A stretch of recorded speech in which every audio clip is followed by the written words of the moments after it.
সবাই ইলেকশনের আগে 196 জন পোয়াতি বেরোলো। অভিমুখ কি? অমিত বলেছে যে একটা সরকারের সিদ্ধান্ত, একটা কাজ, একটা পলিটিক্স, একটা রাজনীতি তার অভিমুখ নির্দিষ্ট করে দেয়। এখন পুলিশ ডিপার্টমেন্টে মানে ধরে নিন একজন মহিলা ডাক্তার আছে, তার একজন থিসিস কমপ্লিট করার জন্যে তার একজন স্যার আছেন, তিনি একজন এইচওডি, তিনি একজন পুরুষ ডাক্তার। মমতা ব্যানার্জির সরকার বলছে ভুলেও নিজের স্যারের কাছে যাবে না রাতের বেলা। কেন? হচ্ছে রাতের বেলা গেলেই ও তোমার রেপ করে দেবে। তাই তো বলেছে, এর বাইরে তো কিছু বলেনি। সমাজকে সুস্থ করছেন না তো, সমাজকে অসুস্থ করে দিচ্ছেন, বিশ্বাস ভঙ্গের পরিবেশ তৈরি করছেন। কই প্রাইমারি স্কুলে গিয়ে কোনোদিন তো দিদিমণি আর মাস্টারমশাইকে আলাদা চোখে দেখিনি।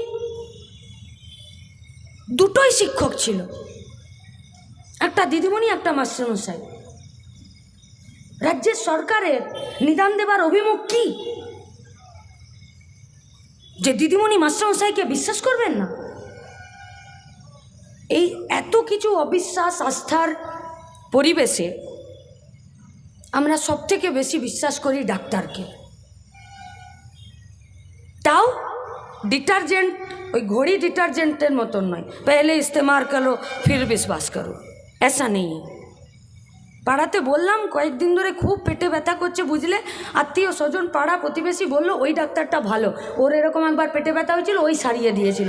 বললো এ আমার বন্ধু, ও যখন বলেছে তখন ওই ডাক্তারটার কাছেই যাব। গেলাম, ডাক্তারবাবু নাড়ি টিপলেন, আমি বললাম আমার এই এই অসুবিধা হচ্ছে। ডাক্তারবাবু টেস্টের রিপোর্ট করতে দিলেন, কিন্তু তার আগেই 4টা ওষুধ খসখস করে লিখে দিলেন। আমি পড়তেও পারলাম না কি ওষুধ লিখেছে, আমি এটাও বুঝতে পারলাম না কোনটা খাবার আগে কোনটা খাবার পরে। আমি সোজা কাগজটা নিয়ে ওষুধের দোকানে চলে গেলাম।